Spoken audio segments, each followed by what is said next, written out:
My name is Luke Aldridge. I'm interviewing Vietnam veteran Phil Homan, who served in the Army and had 3 tours in Vietnam from 1968 to 1972. Mr. Homan, this interview will have 4 sections: your life before service, basic training, your time in Vietnam, and your life after service. So let's get started with your background. Okay. Where did you grow up, and what was your area known for? I grew up in Harvey, Illinois. It was a rural community outside of Chicago, south of Chicago, and went to high school there, Tinley Park High School. I enjoyed the area. Most people that lived there at that time would travel to the south side of Chicago or bigger communities to work and things like that. So as far as knowing anything about it, that's pretty much what it was. It's cornfields. Can you tell me about your family growing up? I had 2 brothers and a sister and myself. Both my parents, they were very supportive when I was going to school. They encouraged me to get involved in sports. So I did track, I played football, did track. Just wanted all of us to do the best we could with what they could do. And I thought they did a great job with that, looking back over time, how they sacrificed sometimes for things and helped us move forward and grow. Would you describe your dad's job as blue collar, white collar, or something else? I think he was a little bit in between. He worked for General Motors and he handled all of their maintenance programs for different dealers. He would review what they did there. So he had a good background in mechanics. But he would travel to different dealerships and review and do quality checks on their maintenance and things that they were doing. So it was kind of an in-between blue collar, white collar. Mm-hmm. Do you have any memories of your father or other men around you telling war stories from World War II? Not early on in my years, but later years, my father told me some stories that I understood why he didn't talk about it. Because it kind of hit home with me with some of the things. And I think he felt at that point that he needed to tell me what he had done because he hadn't done that.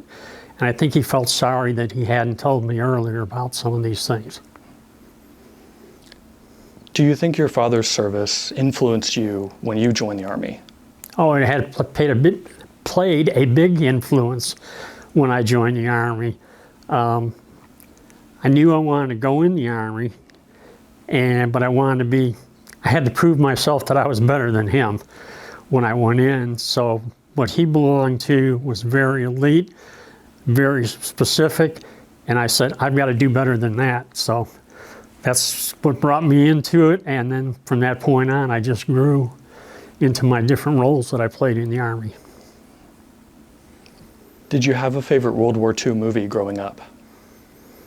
Well, I always thought Guadalcanal Diary was good. Battle of the Bulge, that was a good one too. So those were the 2 probably that kind of influenced me. One was Pacific, one was European. So, but I thought they were pretty realistic back then. And what about now? Now that I've done some of that, not so much. Okay, well now I'd like to move on to the start of your service and basic training. Would you describe yourself as volunteering, being commissioned, or drafted? I volunteered. And I went to Fort Leonard Wood, Missouri for my basic training. I did 6 weeks of basic. At that time, they moved it from 8 weeks to 6 weeks because they tied it into your advanced individual training. And then you would pick up another 6 weeks after that. So I went through basic, and that's just really what they term it as basic. You learn weapons qualification, how to march, how to obey rules, you get a pretty good history of the military, of what the Army was about and what they're supposed to do and things like that. And then we moved from there down to Fort Polk, Louisiana, and that's where you got into more advanced, where you got into leadership roles, map reading, land navigation, escape and evasion, more weapons qualification, more advanced weapons qualification, things like that. Mm-hmm. And you had to move into a different leadership role, starting with a squad leader all the way up to a platoon leader. So you got a good variance of different jobs that you could possibly get when you got to Vietnam. So to back up to when you first joined in the military, historians of the Vietnam War note that in addition to volunteering, being commissioned, and being drafted, there were also draft-motivated volunteers. How would you describe yourself? Strictly a regular Army volunteer. So the draft didn't play a role? I thought I would end up being drafted, and I wanted to do what I wanted to do, not what they wanted to give me to do. And that's what set my tone for where I was going to go. What, if anything, did you know about the country of Vietnam before you enlisted? Nothing. Just what I saw a little bit on the news about it. But as far as the overall culture and climate and those things, I didn't know anything about it. What did you know about the Vietnam War? That we were there to support a democratic government, and that the French had been pushed out, and the president at that time thought that there'd be a domino effect if they lost Vietnam. And so they got us involved in that. And that's what I did know, and that was strictly from the news. Do you remember anything specific about the last days before your service or the trip to base? I'm sorry? Do you remember anything specific about the last days before your service or your trip to base? I do. When I got ready to go, I got a going away party from my family and everything like that. Then from there, I went to the Military Entrance Processing Center in Chicago, and we went through final physical information. We got our orders where we were going for our basic training. They started hollering at you right away there. And then from that point, they told us that we weren't going to get there during the daylight hours, that they wanted to take everybody at night. So they put us on a train to go to St. Louis, and we got to outside St. Louis, and it was daylight, and they said, well, you're going to sit here over the Mississippi River on this bridge until it gets dark. And then they took us into Fort Leonard Wood after it got dark, and as soon as we got off, we used to refer to it as the sharks, because those drill sergeants go running up and start screaming at you and hollering at you. Told us where we were going to sleep. Everybody went laid down. An hour later, they came and got us all up and said, it's time to go to breakfast. It wasn't that polite, but... And why did they want it to be dark?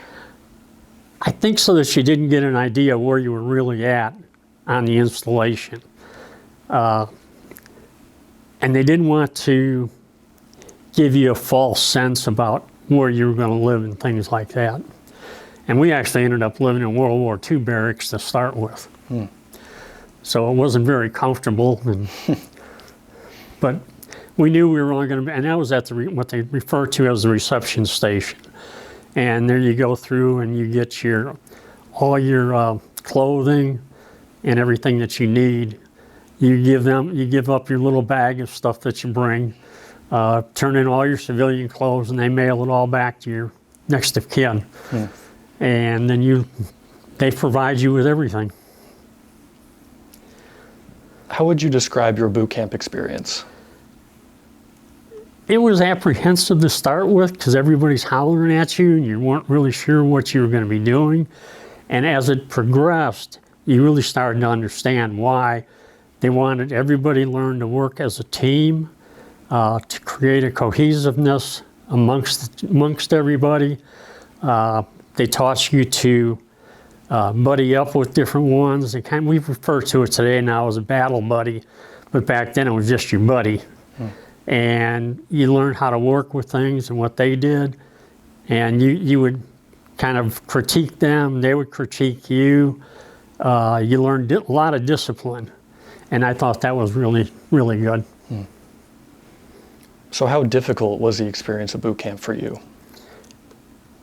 Playing sports and things, it wasn't as difficult as it was for others. I think that played a factor in it because I was used to being hollered at and playing sports and things. So for me, the difficult part was sometimes, why are we going out here and it's pouring down rain? You know, we could do this inside. And a lot of people felt that way, but it was just something different that you had never been exposed to. Once you understood what your drill sergeant wanted, your life became a lot easier. And you kind of were able to figure out what they were trying to instill in you. Did anyone around you struggle with boot camp? Oh yeah, we had quite a few that got there and couldn't take it. You'd hear them crying in the middle of the night. They'd be calling for their mother or dad. They'd be up there telling them they want to quit.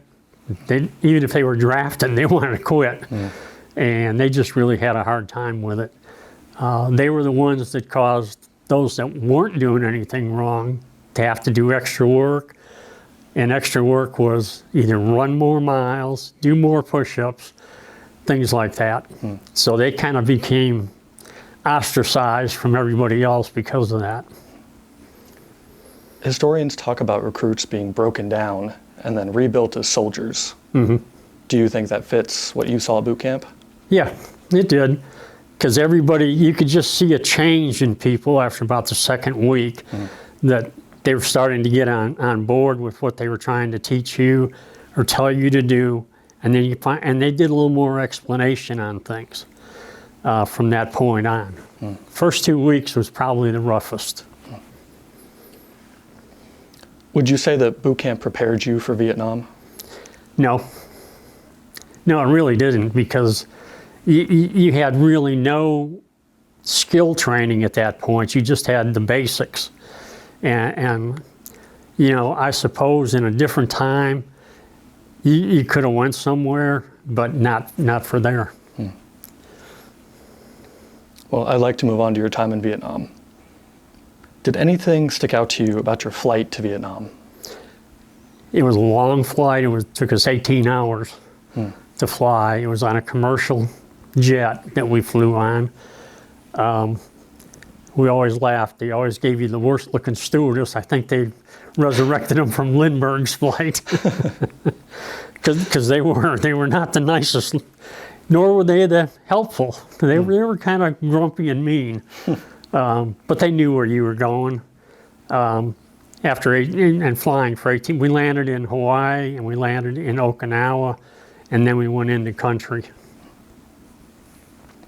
Could you describe your first 24 to 48 hours in country? The first 24 hours, we got to the landed, and I ended up landing at Tan Son Nhut Air Base. And as soon as you got off that plane, you could smell there was a real stench in the air. The heat was oppressive at that, because there was no tree covers or anything like that, or coverage. The heat was about 110 degrees, so you just kind of melted where you were in.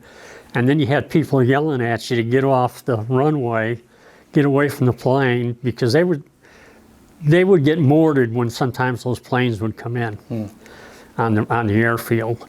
And they were hollering at you to get into cover, go here, find your liaison for the units you were assigned to, and they would take you at that point and send you to where you needed to go.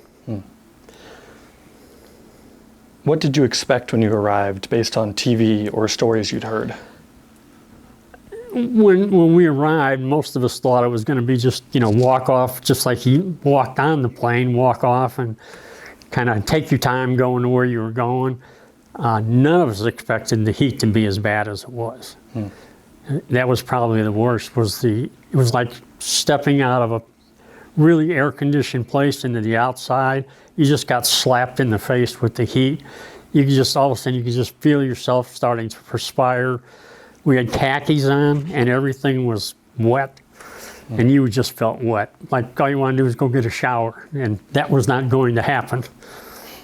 You mentioned the stench earlier. What was the stench like? Pretty oppressive. I think it was just due to the overall area. You had rice paddies not too far away, and the way they fertilized was totally different than what we would do here. You had stagnant water sitting around. Where there was trees, you had a lot of rotten trees down and around. The dirt would be turned over and you just had a smell from there. It wasn't like good, rich black dirt. And when did you arrive in Vietnam? I actually arrived there in May of 1967. I'm sorry, January 8th of 1968. Would you describe yourself as being in combat, in the rear, or something else? Oh, I was in combat. And what kind of work did you do? I was actually what they refer to as an 11 Bravo, which is an infantryman. And when we got in country, you went to the company or unit you were assigned to, and then they would determine what position you would have within a platoon and a squad. And that's how they determined. So I knew I was going in to take somebody else's place who was leaving. At that time, people went in and out as individuals. They didn't go as a whole unit like they did later on with things. And did you do the same kind of work in all 3 tours? Yes. You mentioned that you arrived in January of '68. Could you tell me about being in country during the Tet Offensive? It was very chaotic. The unit that I got to, they were out already in the field. And so there was 3 of us that were going to that unit. It was a resupply run. So we got to what they termed as a medium LZ. That means sometimes you got shot at and sometimes you didn't. It wasn't a hot LZ. So they were able to come in, didn't land, but stayed off the ground about 3 feet. They kicked all the supplies out, kicked us out, and said, go find whoever you have to find. And so you kind of stood there for a minute, and then somebody was screaming at you to get off of there.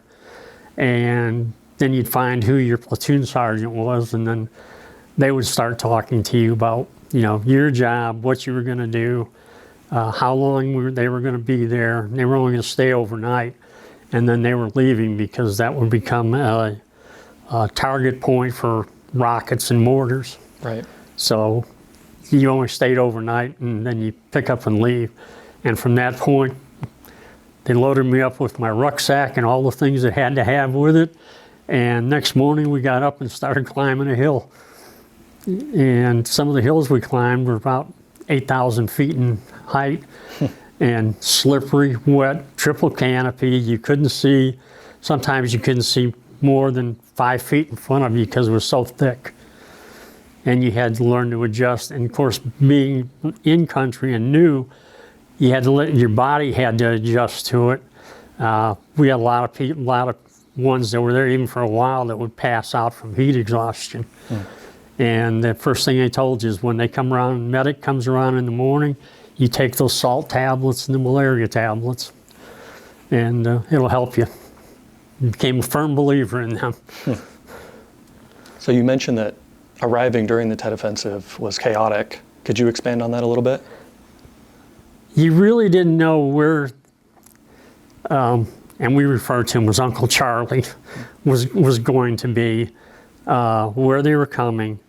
We had an idea that they were going to go more toward the ocean side of Vietnam and more toward the bigger cities, Hue, Da Nang, down along that coast. In the middle part, what they refer to as the lowlands. And that was the direction that they were going to go. It had more improved highways. They were able to move quicker there than what they were through the mountains. So we kind of knew that was there. They picked us up and moved us into the lowlands from the mountaintops, and we supported just outside of Hue in Quang Tri province. So on that note, where were you primarily stationed during your tours? Mainly I was in the A Shaw Valley in my first tours, and then on my second tour, I ended up at the north part of Vietnam, on the northern edge of the A Shaw Valley and the south side of the DMZ.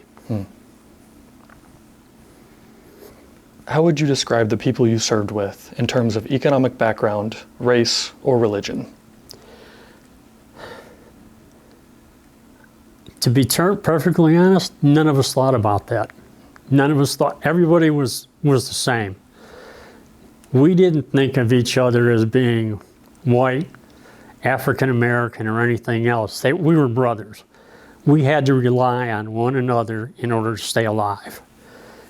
And everybody said that and again, I'm just quoting what I'd read in the paper and Stars and Stripes and stuff like that, that, you know, the draftees were mainly underclass people, and that was not true. That wasn't. There were more Caucasian that were drafted than what there were African American. And sometimes you kind of were hesitant because you only believed of what you grew up with and where you grew up around. But once you were there and you got into a firefight, they just became the same as you, and you became the same as them. You just wanted to stay alive and hope they'd help you do that, and you wanted to get to help them with that too. So did you talk with the people in your squad about where they were from or their... Oh, we always have to try to find out where people were from, but you learn quickly that you want to try to avoid that because you didn't want to know that much about them, because if something happened to them, you always felt that you had something to do with that. So you'd get their name and find out they were from, one example was the guy that was our point person, was from Bree, Kentucky. And he talked about his family and that stuff back there. But other than that, there was not a whole lot of talk about your economics, your political views, or anything like that. So looking back now, could you comment on the diversity of those that you served with? Oh, I'd say in the unit that I was with, we were probably 60-40, 60% being Caucasian, 40% being African American. And the tide shifted some, but it was no more than 50-50. And were some of those people drafted? Oh, yeah. When I got there, most everybody in that unit came from Fort Campbell, Kentucky. They were all pretty much they were our volunteers. At that time, that's the only way you could get into airborne was to be volunteering. If you were drafted and you wanted to go airborne, then you had to extend for another year. So you went from 2 years to 3 years. And they went over as a full unit, so they had a closer relationship than those of us that were just kind of coming in. Did you work alongside any women, either Vietnamese or American? No. No, didn't have any contact with any of them. How did living in Vietnam and meeting Vietnamese people affect you? Well, again, I spent most of my time in the brush. So as far as contact with the Vietnamese, if they were out there that far out, you knew they were the enemy, because there were certain zones that they were told they had to live in, and if you lived out there, you just automatically assumed that they were part of the enemy group, and you treated it as such. You were very cautious. I say cautious. You were very apprehensive about getting to meet any of them, and even if you came during the rainy season to the lowlands, depending on where you were at, you still were very cautious, because there were some that, were good to you during the day and ready to take you out at night. So you learn to stay away. And did you interact with any Vietnamese villages? We did go through some villages. It was mainly, and a lot of people refer to it as search and destroy. A lot of ours were just search. We didn't see any reason to destroy their houses and burn them down and relocate them out of there. If we couldn't find anything, we just let them go about their business. There was really no purpose for that. And the unit that I was with, which was the 101st, that has the Screaming Eagle patch, they didn't know what an eagle was, so they referred to it as the fighting chicken. So when they saw us coming, they really didn't do much.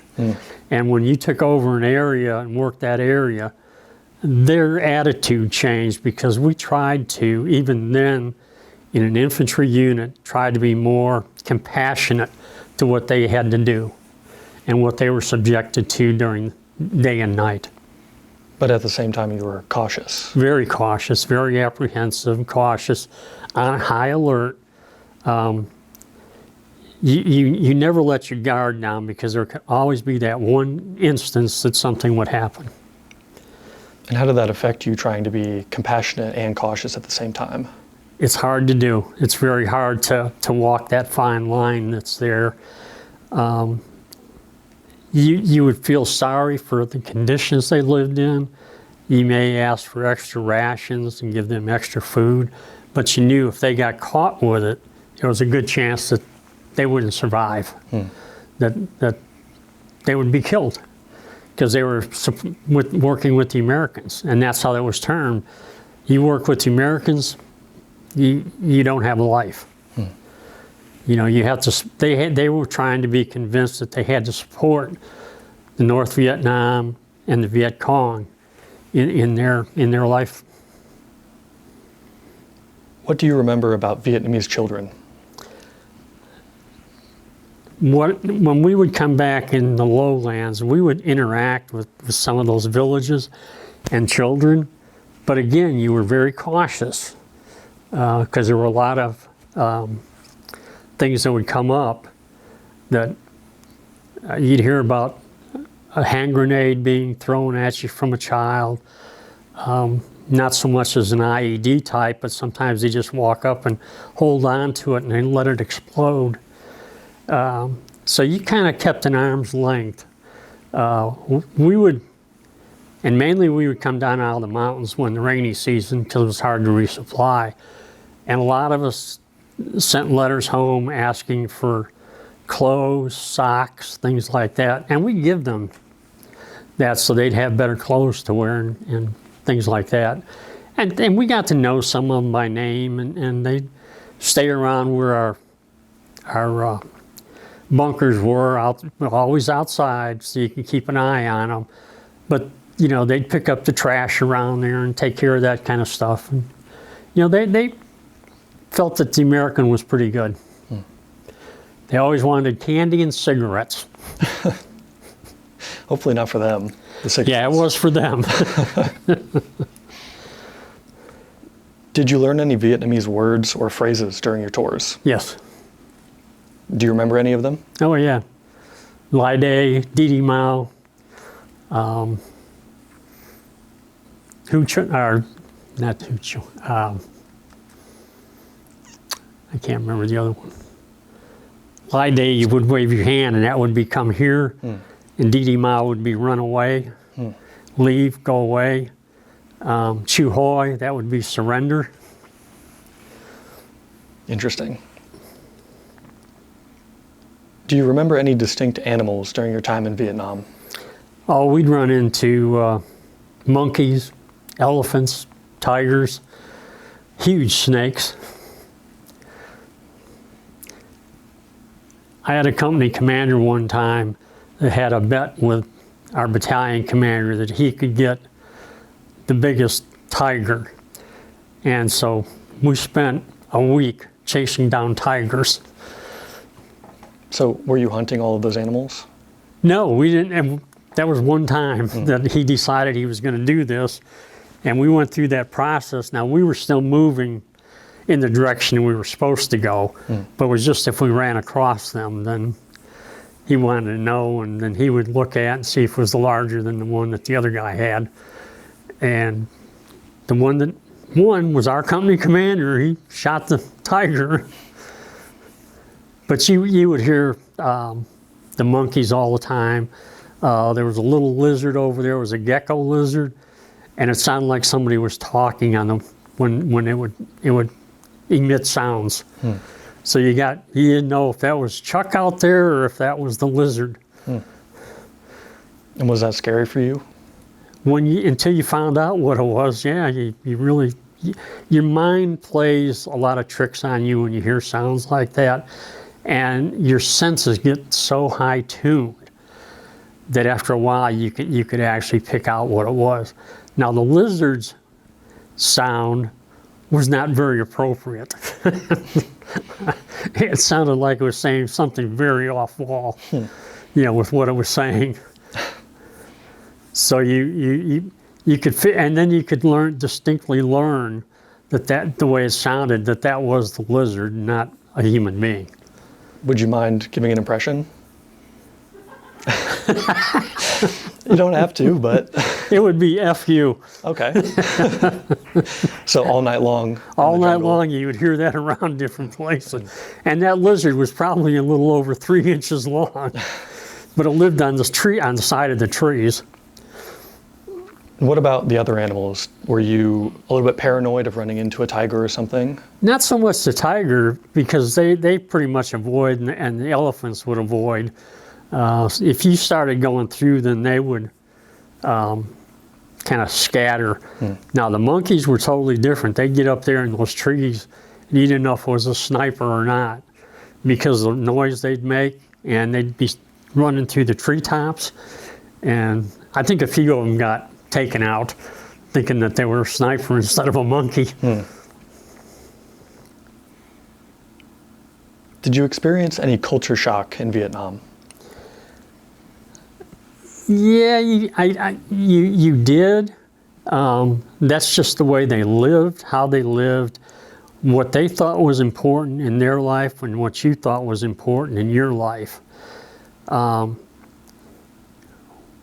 In the northern part of the country, that was pretty much a Catholic-driven group up there, versus in the further south, which was Buddhist.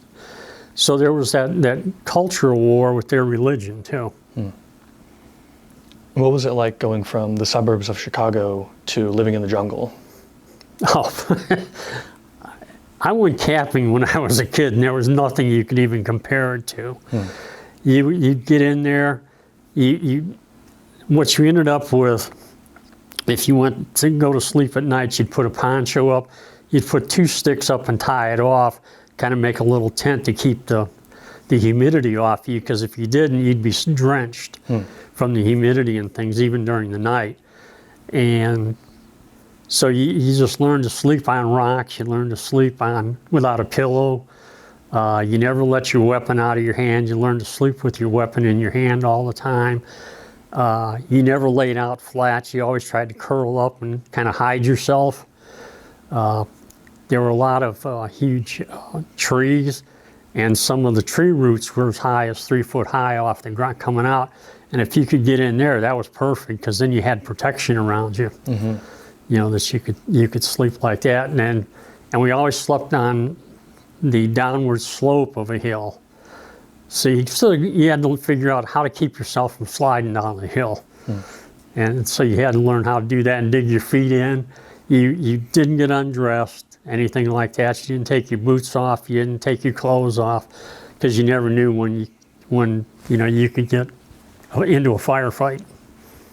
How much sleep did you get every night? Oh, I would probably say about 2.5 hours a night, 3 hours maybe. Because the way it was set up is we would stop around 4 in the afternoon, and that would be dusk. And then, we'd try to eat, and then you start pulling guard duty. So you would pull guard duty basically from 5 at night till about 9 in the morning. And it was 2 men, so every 2 hours you were switching off. And how long were you in the jungle at a time? Oh, we were out there. Before we got to come back to a fire base, they'd already been out there about 4 months. And then we got to go to a fire support base, and we had a 3-day stand down. So you could get new clothes, get cleaned up, get a good hot meal, because we never got hot meals. We ate sea rations, or what they called were lurbs, which was packaged food, not the MREs that they have today. They were not good. So you would go weeks or months at a time without being able to shower and getting about? Yeah, you didn't. Yeah, maybe if you got into a rainstorm, if you got caught in the rain, you'd try to wash off some, but you didn't. And there were several reasons for that. One, the mosquitoes kind of stayed away from you because you had an odor, and then the enemy couldn't distinguish that you were something different. You kind of fit in with the smell of the jungle and that. And did that affect you, being on such little sleep and being dirty all the time? Oh, yeah, it affects your mental state.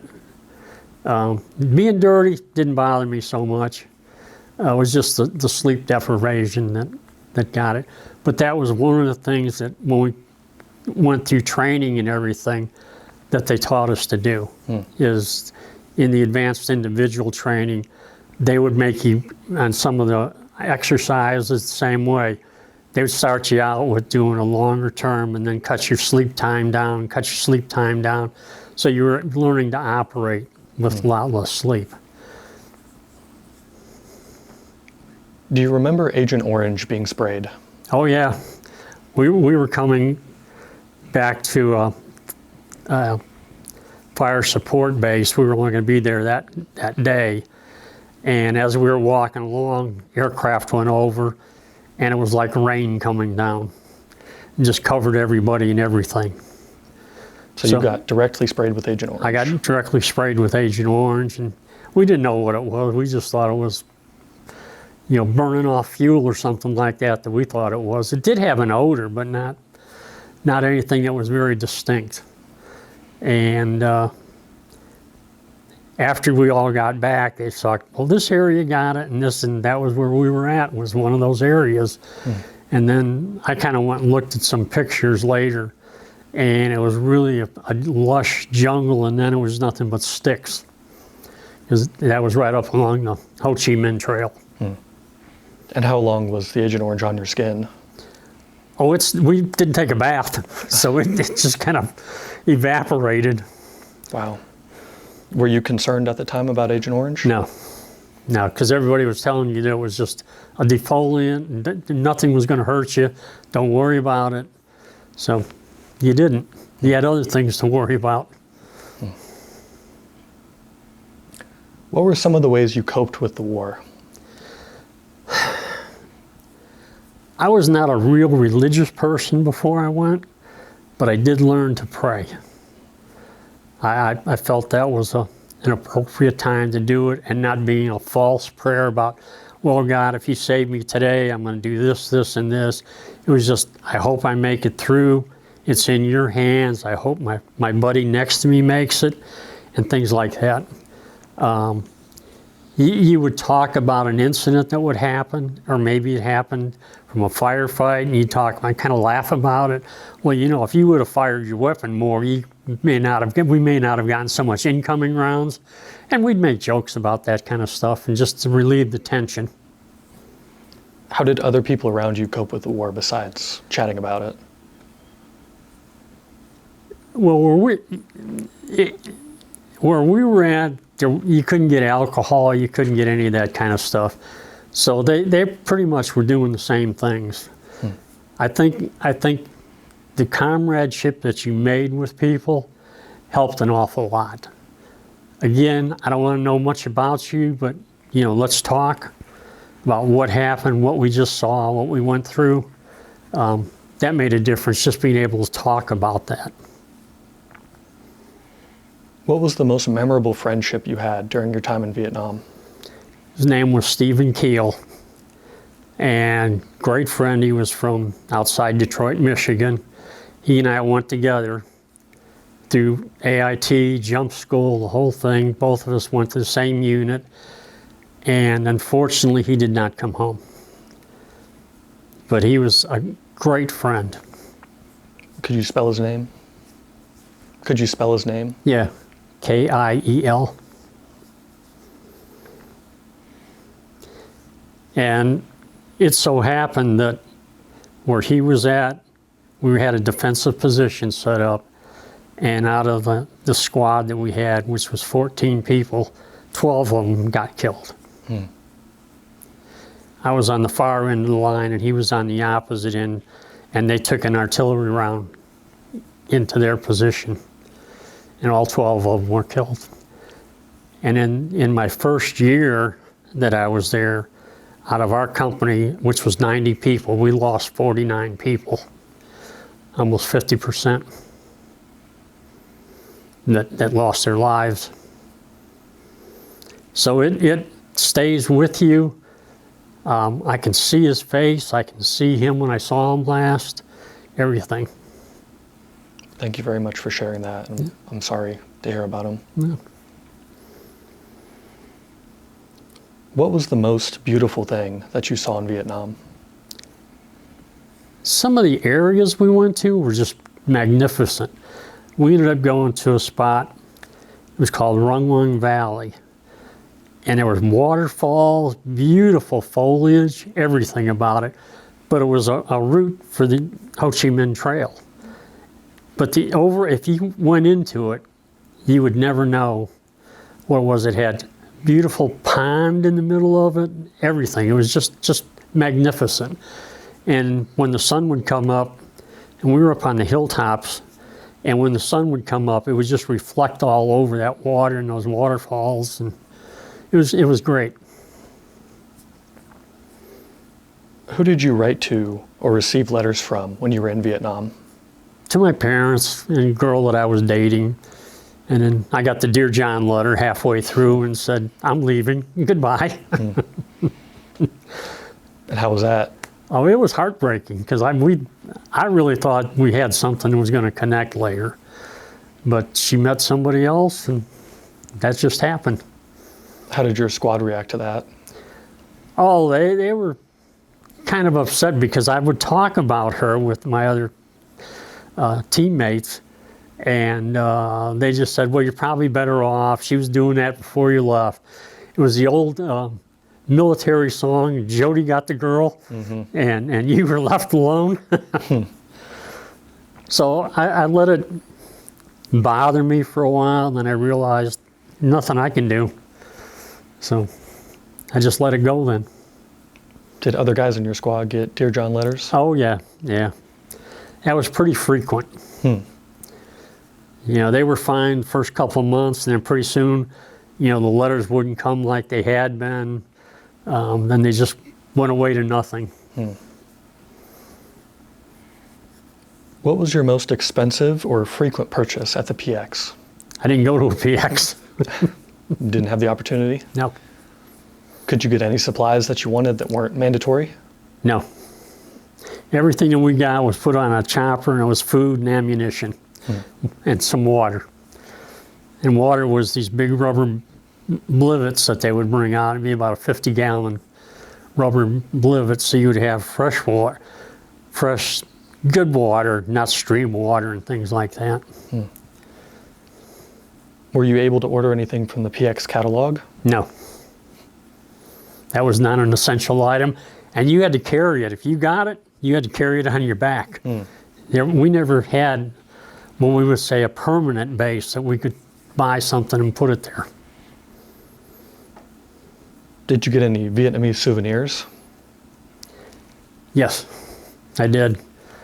I have a NVA helmet, a belt with a cartridge container, I got a bayonet, and I got a weapon. That's the end of my service questions. Is there another story we haven't talked about from your time in Vietnam that you'd like to share? I think the second tour was a little bit different than my first tour because we got assigned, I went to Special Forces then. And so things changed a little bit. We actually ended up being in an A camp, which was an area that was set up to interact against the people coming down the Ho Chi Minh Trail. So we did kind of have a semi-permanent camp. And our role there was to train what they referred to as the Civilian Irregular Defense Force. And that's what our role was to teach them how to do ambushes, learn the different weapons that they would be using, and things like that. So we would take them out every night on a mission and go maybe up from 1,000 meters to 2,000 meters out and set up ambushes and things. And we did a lot of interaction to see where the enemy was moving through on the trail and things like that, and what types of vehicles they used. Was it trucks? Was it bicycles? Was it mules? Or just human labor? And we ran into all of it. So were you in the Army Special Forces, or were you coordinating with other branches? No, I was in the Army Special Forces. And our coordination there was just with aviation.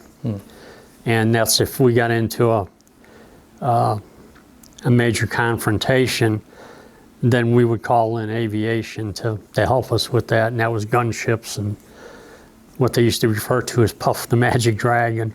And that was at that time, it was an old C-47s that they had multiple machine guns, and it would fire so quickly, there was just a solid red line coming from the air. And they could hit, if I remember correctly, they could put a round every 2 inches. Wow. Could you talk a little bit more about your missions near the Ho Chi Minh Trail? Yeah, again, it was to really kind of see how they were moving supplies. We would try to see what types of units they were moving, people or equipment, and then we would take a count, and then we would try to identify that unit by either taking a prisoner or something like that. And so then we could identify what regiment, what company, whatever else it was that was coming down the trail. So we really worked right up at the head where it came in from the North Vietnam into South Vietnam. And did you get into a lot of firefights? We would get into a few, and we were undermanned usually, so we would have to try to escape and evade and get back to a safe location. You talked a little bit in the pre-interview about your weapon loadout. Could you talk about that? I'm sorry? What weapons did you have? Oh, when I first got to Vietnam, I carried the M79 grenade launcher, and I wanted to hand that off as quickly as I could to someone new coming in because of the weight and everything else. And then I ended up with an M16. And then when I went to SF, I stayed with the M16, a .45 pistol, and then my assignment there was what we termed as light weapons. So we were teaching the CIDG people how to, and we gave them M1 carbines, old Grand rifles, Thompson submachine guns, things like that, and then some M16s once they got through the basics. And that was my job there, was to teach them how to use all that. You mentioned prisoners a minute ago. Do you know what happened to the prisoners you captured? We would turn them over to intelligence. We'd have them picked up from our camp, and then they would take them from there. So I don't know whatever happened to any of them. Did you ever hear about prisoners being captured and then being turned into ARVN troops? Yeah, they were called Kit Carson Scouts. And they were ones that all of a sudden had an epiphany that they were going to go to the ARVN side. Well, a good majority of them didn't. They would say yes, and then we heard about units being walked into traps, ambushes, other things like that, and all of a sudden they'd disappear. And if they disappeared, you know you were going to get hammered. Were you concerned about a similar thing happening to the civilian irregulars? Oh yeah, actually we had some NVA that were in our civilian group, but you kind of were able to figure them out because they would kind of be wandering all the time, where most of them would be up along the berm, different fighting positions stuff. Once in a while you'd see them wandering, kind of looking at a specific bunker or something like that, so you kind of figured that's what they were. And then you would turn them over to, if you had an ARVN unit with you, you would turn them over to them. And again, I don't know what happened. Didn't want to know. What was different about your third tour? Well, it was really a shortened version of the second tour. I didn't spend another full year. I spent 18 months with the 101st and 18 months with Special Forces. So it was just, you know, I came back home on a 15-day leave. Then I went back again, was assigned back to the same A team that I had come off of. So it was just a repetition of pretty much that was there, with the exception of last month. And then anybody that was what they considered, they referred to as a short timer, they would bring them back and try to assign them to a job in Vung Tau, which is where the 5th group was headquartered out of. So I ended up working in the training division.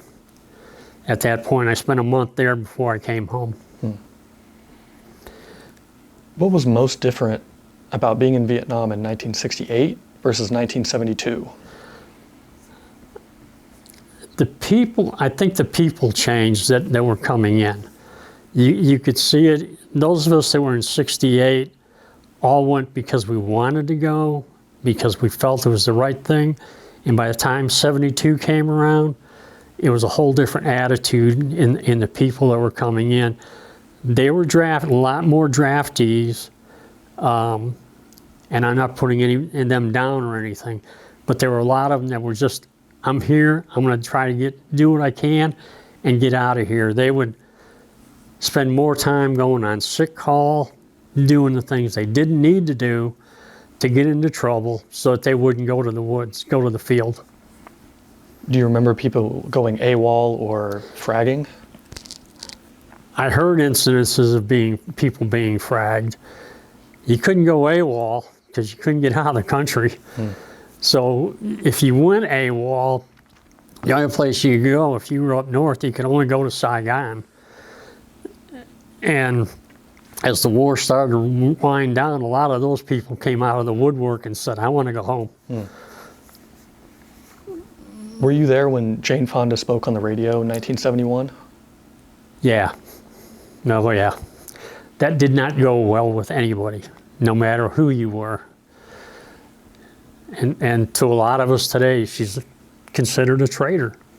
She went over there to put us down, idolize them, and it just felt it was bad. What did that do to morale? It kind of lowered us a little bit, but that was also the same time that people were getting maybe their hometown newspaper that was talking about protests and things, and we're just trying to do our job. You know, let us do it and not be out here. You know, we know it's been kind of a long war, but we felt that given the ability, we could have won that war in probably a year or 2 years and not drug it out as long as it went on. Let's talk about your post-service life. What relationship in your life was most changed by your service?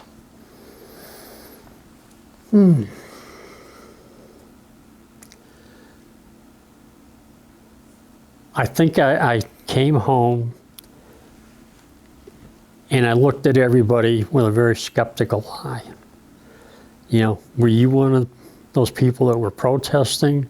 Did you support or not?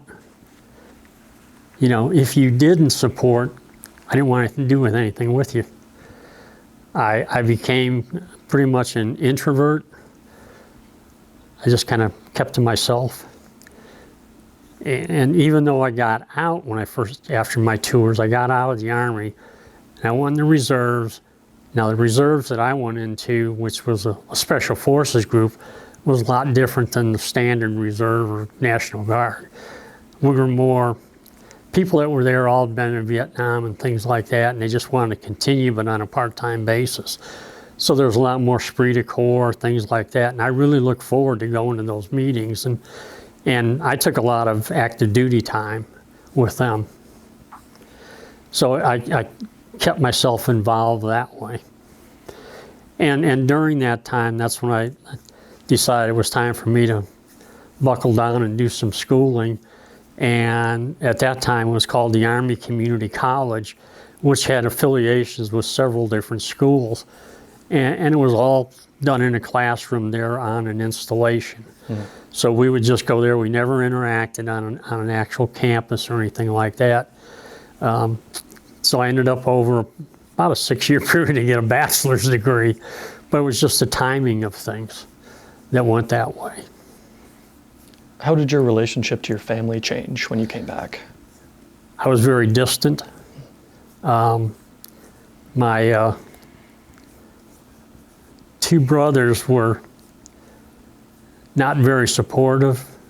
They really gave me a hard time about what I did, but they didn't understand. My one brother passed away, which was my second one. My third one, he and I did not talk for probably 15 years because of that. And then we had to go to a funeral of another family member, and we kind of started to talk, and he said, you know, I really treated you terribly. You know, you went to do something that you thought was right, and I let my personal views interact and shut you down where I should have listened to you and helped you overcome your things, you know, that you were going through. And I said, well, you know, you had to come as your own finding. And now we talk once a week, and we're fine. And were your brothers involved in the anti-war movement? No, they just didn't care about it. They thought that it was just a political war, and they weren't involved in any kind of protests or any of that. They just didn't want anything to do with it. And my other brother, the one that passed away, he was very outspoken, you know, about why would you go over there and kill these people and do that? You know, we don't have any right to be there, and we shouldn't be there, you know, and why do you want to do that, and things like that. Do you think your brothers were motivated by fear that you would be hurt in the war? My younger brother, I think that was true. And he told me that later on when we started to talk. He says, I was extremely worried that you, especially doing all you did, that something would happen. And he said, Mom and Dad would not have survived that. Did your relationship with your father change? It did. We started to talk a little bit more about his experiences. I could understand his better, and he could understand mine. And he came out and he said, what you endured there was nothing like I endured in my time in the military during World War II. He said, it's unimaginable that you could go through that and be the person that you ended up being today. Along with your father, have you talked to anyone else about Vietnam? Yeah, my counselor. I have PTSD too. So I have talked to my therapist and counselor about it. And she has said the same thing. She says, I don't understand, you know, how you made that transition. Just because some people just don't. And I said, well, one of the things I did do is I talked to my wife about it. I talked to my daughters and my sons. I don't go into a lot of detail, but I have told them that there were things that I would hope they would never have to experience or ever have to see. That no matter where you were at, one of the things that people didn't understand either, there was no set line in Vietnam. Everything was a war zone, no matter where you were at. And in some cases, it was very difficult to do things there because you would have to call the district commander for that district, which was in Arvin, and they could tell you if you could shoot or not shoot. And if they were friends with the Vietnamese or NVA or Viet Cong, they'd tell you couldn't shoot. So you just watch them walk by, knowing that they were the enemy. So that made you very skeptical of authorities too, with some of that. And when were you diagnosed with PTSD? I'm sorry? When were you diagnosed with PTSD? About 5 years ago. I had a open heart surgery, and I was laying there, and all I could see was all this blood all over, and tubes sticking out of me, and very disoriented. And it just brought me back to people that I remember seeing and things that she tried to do for them. And that's what kind of triggered it. And as I think back, I probably had it way before that. Because if I would get to an area, especially in South Carolina, they have a lot of bamboo thickets, and it'd rain, and that would trigger a smell that you would hear before and see before. And I just, okay, it just smells, but it was a similar smell to what you would hear then Right. and see. Have you been to the wall in D.C.? I've not been to the wall in D.C. I've been to the moving wall up at Clinton, North Carolina, when Presbyterian College brought it there. And I couldn't go up to it. I told you about the people. There were 49 there, but in all total, I know 60 people that are on that wall. And I just can't bring myself to go look at it. I understand the purpose, and it is called the healing wall for a reason, because you're supposed to let go of everything. But I just can't go up and look, and especially those 12 that are all in the same place on that wall. It's very hard to do. And we were all in our 6th and 7th month, so we'd all been together for quite a while at that time. And Stephen was usually the guy that I shared a fighting position with. And then when I saw him, then I started to see the other names. It just brought back a lot of bad memories. What do you think of the memorial based on things you've seen or heard? I'm sorry? What do you think of the memorial based on what you've seen or heard? Do you think it's a fitting memorial? Oh, I think it's absolutely fitting. I think it fits perfectly for what they attempted to do. It's better than the usual, oblique or something like that. I think they've been able to tie that together, and the 3 soldiers and the nurses, I think that all ties well together. Now that you've been senior counselor for 5 years, do you think you'll ever have the chance to go to the wall? I really want to do that. That's on my list to do. And I think my wife would like me to do that and go and just look at it from that, and not just the moving wall, but look at the real wall. So that's one of our projects for the upcoming year. Yeah. Have you been back to Vietnam? No. No, and that's kind of a unique thing too, because there's people that have gone back, but if you were in SF, you had a bounty on your head. And it was still there until they kind of settled things down. But yeah, I couldn't go back. How did you hear about the bounties? I didn't really understand why they did it. I mean, we were just there to do, but they felt we were there to overthrow them. And things that we trained other people to do, they really took offense to that and thought we were training mercenaries. And that's not what the purpose was. So everybody that was in SF, we still don't understand how they got names, but they did. And if you were on an A team, which was a forward team, they had your name. Did someone from the Special Forces hear about the bounties? Yeah, oh yeah. They told us all about it. When we were getting ready to leave, they said, you'll probably never be able to come back if something changes, because this is why. So now that there's presumably not a bounty on your head, would you like to go back to Vietnam? I'd like to go back and see some things, and other things I'd be really hard to do. This is my last question. Do you have a favorite book, poem, or movie about Vietnam? I really read, actually, I've got 2 books, and was written by somebody that came into my unit after I had left, but he backtracks enough so he picks up some of the things that we did and then goes forward. So he actually goes through 1973. And that's a very interesting set of books. And what are they called? It's A Company, Second and the 5 Deuce. And what about poems or movies? My brother, after I was getting ready to go back my first tour, did write a poem, and I still have that. I didn't make a copy, but I still have it, that he wrote, but that's when hadn't gone to college. And got corrupted, I guess.